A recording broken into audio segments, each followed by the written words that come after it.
안녕하십니까. 또 다시 만나게 되어 참 행복합니다. 오늘은 월요일 예수님을 중심에 라는 제목으로 함께 말씀을 연구하겠습니다. 기도하고 시작하겠습니다. 하나님, 오늘 우리에게 가장 아름다운 복된 소식들로 우리의 삶을 이끌어 주시니 감사합니다. 주님, 다시 말씀을 펼치고자 합니다. 아버지여, 오늘 우리가 연합할 수 있는 비결을 알려주시옵소서. 그것이 우리의 삶에 경험될 수 있도록 축복하여 주시옵소서. 이 시간을 주님께 온전히 맡기며 사랑 많으신 예수 그리스도의 이름으로 기도드리옵나이다. 아멘. 미국 유타주의 피시레이크 국립산림에 가면 106에이커에 걸쳐서 펼쳐진 거대한 사시나무 숲이 있습니다. 미식축구장 80개를 합친 넓이에요. 어마어마한 넓이입니다. 근데 이곳에 가을이 오면 이 숲은 온통 황금빛으로 물듭니다. 놀랍게도 이 숲에는 비밀 하나가 담겨져 있어요. 겉으로 보면 약 47,000그루의 나무들이 제각각 서 있는 것처럼 보여요. 그러나 과학자들이 밝혀낸 놀라운 사실에 의하면 이 47,000그루는 사실 한 그루의 나무라는 것입니다. 땅 밑에서 하나의 뿌리 체계로 모두 연결되어 있다는 거예요. 유전자를 검사해보면 모든 줄기가 완전히 동일하게 하나로 연결되어 있다는 걸 발견하게 되는 거죠. 사람들은 이 나무에 판도라는 이름을 붙였습니다. 라틴어로 그 뜻은 나는 퍼져나간다 라는 뜻이죠. 한 그루의 나무가 하나의 뿌리에서 수만 개의 줄기를 밀어 올리고 있는 거예요. 각각의 줄기는 저마다 다르게 생겼습니다. 저마다 다른 높이로 자라나요. 각각의 자리에서 각자의 잎을 틔우고 있는 거죠. 그러나 이 모든 다양함은 하나의 뿌리에서 나오고 있었다는 것입니다. 가을이 되면 분명해지는 겁니다. 이 수만 개의 줄기가 며칠 안에 일제히 같은 색깔로 물들어 버리는 거죠. 하나의 생명이 하나로 흐르고 있다는 사실이기 때문입니다. 바울이 교회를 향해 바라던 모습이 바로 이것이었습니다. 획일적으로 똑같은 것이 아니라 다양하지만 하나의 뿌리에서 나오는 참된 연합인 것이죠. 오늘 우리는 그 뿌리가 무엇인지를 한번 확인해 보려고 하는 것입니다. 지난 시간에 우리는 편가르는 것이 얼마나 심각한 죄인지를 보았습니다. 오늘은 한 걸음 좀 더 들어가 보시죠. 바울은 이렇게 말하고 있어요. 파벌을 짓는 것은 단지 사이가 나빠서 일어나는 문제가 아니라고 얘기하는 것입니다. 그것은 그리스도에 대한 충성을 부정하는 것이라고 이야기합니다. 아니, 이게 뭐 그렇게 심각한 것일까라고 물을 수 있죠. 왜 그렇죠? 고린도전서 1장 9절엔 이렇게 말해요. 하나님은 미쁘시도다. 너희를 부르사 그의 아들 예수 그리스도 우리 주와 더불어 교제하게 하시는도다. 우리가 부름받은 목적 자체가 무엇입니까? 그리스도와의 교제인 것입니다. 그리스도가 우리의 삶의 중심, 가장 중요한 그 중심에 놓여지는 것입니다. 그렇기 때문에 13절에서 바울은 날카롭게 반문하는 거죠. 그리스도께서 어찌 나뉘었느냐? 바울이 너희를 위하여 십자가에 못 박혔으며 바울의 이름으로 너희가 침례를 받았느냐? 성도 여러분, 이 대답은 명확합니다. 결코 그렇지 않죠. 그리스도는 나뉘어지지 않습니다. 십자가에 달리신 분은 바울이 아니에요. 게바가 아니라 그리스도이시라는 것입니다. 우리는 바울의 이름이 아니라 아버지와 아들과 성령의 이름으로 침례를 받은 것입니다. 그러므로 사람을 중심으로 편을 가르는 것은 그리스도만이 계셔야 하는 그 중심의 자리에 누가 앉은 거예요? 인간이 앉아있다는 사실인 겁니다. 그렇기 때문에 그것은 곧 무엇을 의미해요? 하나님에 대한 충성으로부터 벗어난 배신의 모습이라는 것이죠. 주목할 것은 그리스도가 우리 주님이시라는 이 개념을 바울이 편지 첫머리에 얼마나 집요하게 반복하고 있는가 하는 것입니다. 1장 2절에서 7절, 8절, 9절, 10절에서 거듭 그는 그리스도를 언급합니다. 그리스도만이 우리의 중심이 되실 수 있다고 이야기하는 거예요.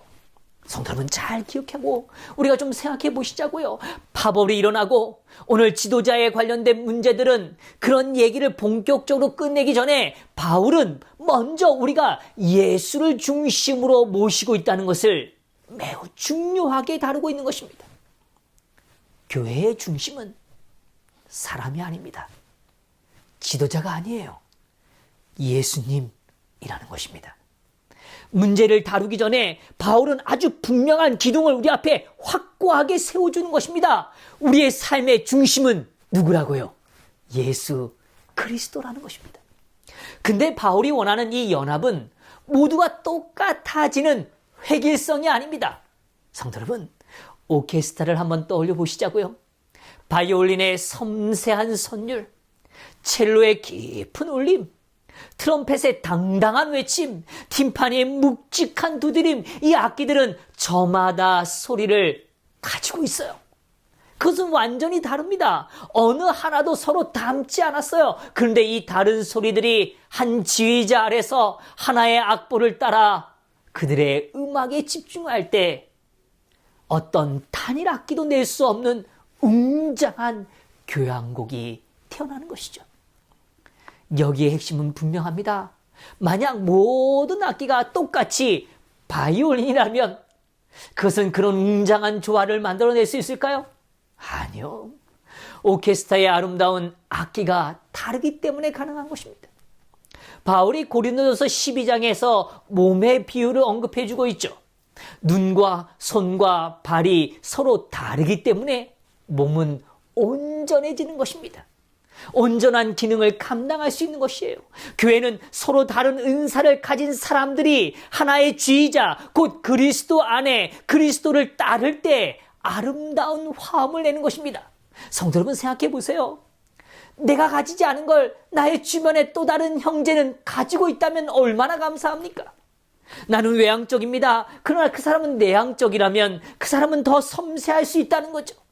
오늘 내가 내향적이지만 그 사람이 외향적이라면 그 사람은 좀 더 사람들을 만나고 그들과 관계를 쌓는 일에 훨씬 쉬울 수 있다는 거예요. 그렇게 연합되어지는 것입니다. 각자의 색깔을 갖고 주님 안에 연합되어지는 거예요.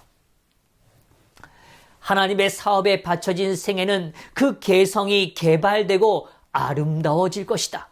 어떤 사람도 자신의 개성을 다른 사람의 개성에 파묻을 수 없지만 우리는 모두 감각의 개체로서 하나의 원줄기에 접붙임을 받아야 한다. 그러면 다양성 속에 일치가 있을 것이다. 위대한 거장 미술가께서는 같은 나무의 잎사귀 하나도 똑같이 만들지 않으셨다.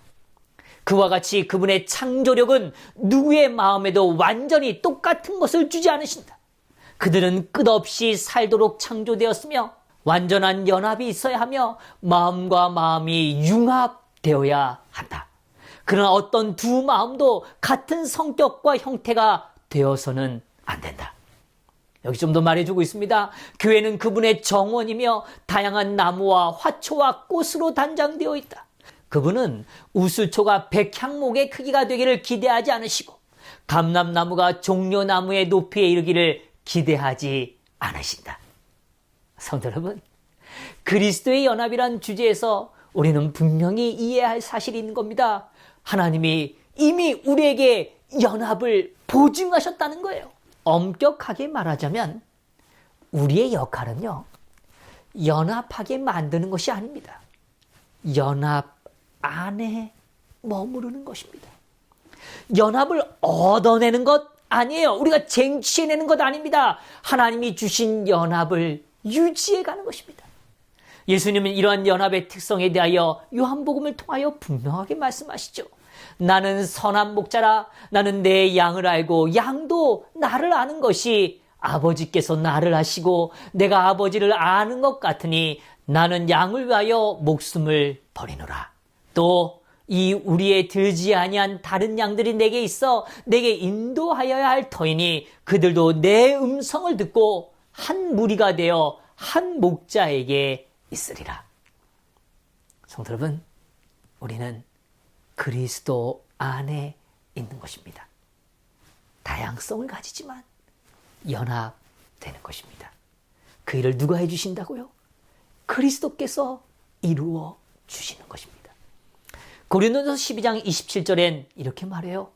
그는 우리를 그리스도의 몸이요 지체의 각 부분이라고 부르고 계시는 겁니다. 몸은 수많은 부분을 이루어져 있습니다. 눈과 손과 발이 각각 다르지만 여전히 하나의 몸인 것이죠. 각각의 기능을 하려면 각자의 주어진 역량을 최선을 다해야 되는 거예요. 바울이 바라는 건 바로 이러한 다양성 안에서의 일치라는 것입니다. 1장 10절에 그런 의미에서 바울은 말해요. 온전히 합하라. 이 합하라는 단어가 카타르티조입니다. 이 단어는 매우 풍성한 그림을 담고 있죠. 첫 번째, 이것은 찢어진 그물을 깁는다는 뜻이에요.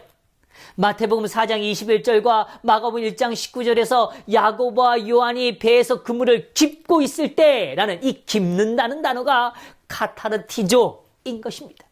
어부가 찢어진 그물을 하나하나 다시 이어붙여서 다시 고기를 잡을 수 있는 온전한 상태를 만들어내는 것이죠.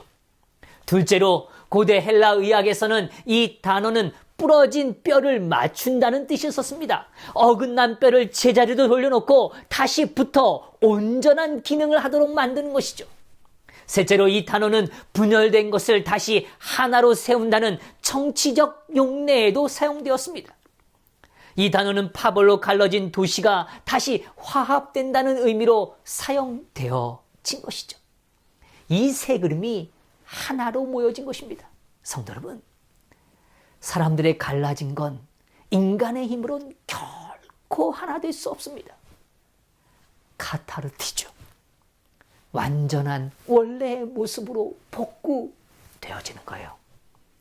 원래의 상태로 돌아가는 겁니다. 그래서 바울이 온전히 합하라. 이것은 단순히 사이좋게 지내라는 권면 정도가 아닙니다.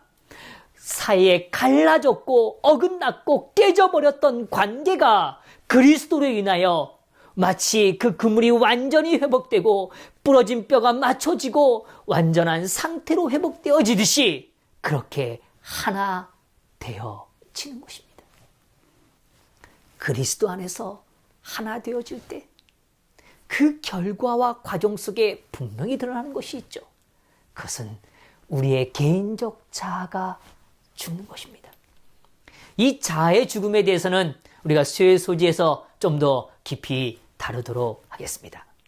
여기서 우리는 다시 실제적인 질문 하나를 좀 가져봅니다. 지난 수십 년간 재림교회 여러 곳에서 소그룹 성경 연구를 강조해 왔습니다. 소그룹은 신앙을 나누는, 서로를 세우는 귀한 통로였죠. 근데 오늘 교과에선 아주 중요한 질문을 갖고 있어요. 소그룹과 파벌의 차이는 무엇인가 하는 거죠. 겉으로 보면 둘은 모두 비슷해 보입니다. 둘 다 작은 무리로 모이는 모습을 갖고 있죠.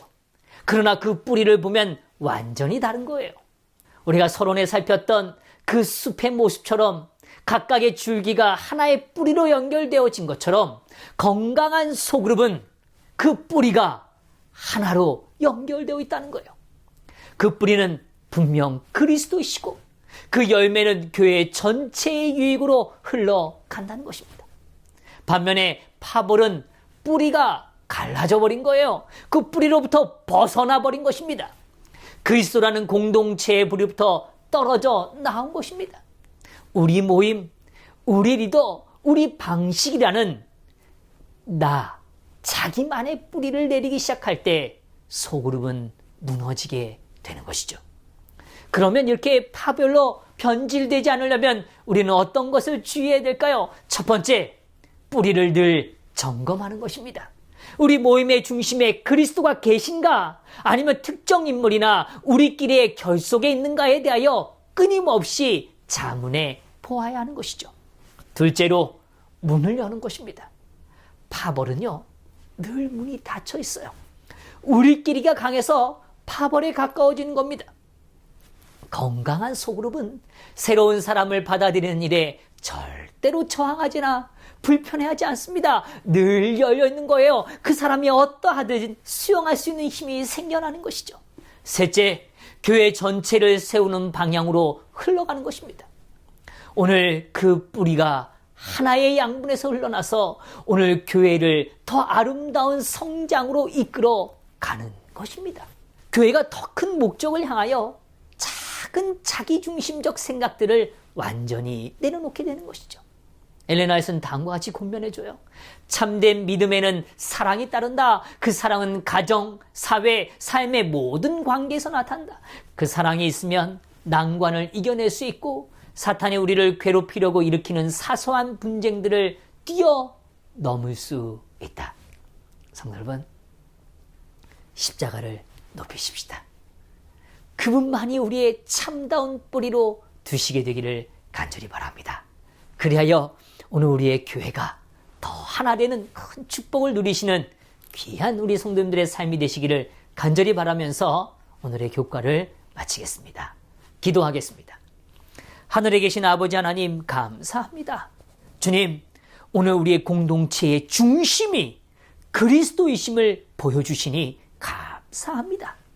결코 분열되지 않게 하시고 어떤 상황이든 어떤 상태이든 우리가 다시 연합을 향하여 나아갈 수 있도록 도와주시옵소서. 하나님의 능력으로 찢어진 관계가 온전히 회복되어지는 축복을 누릴 수 있도록 도와주시옵소서.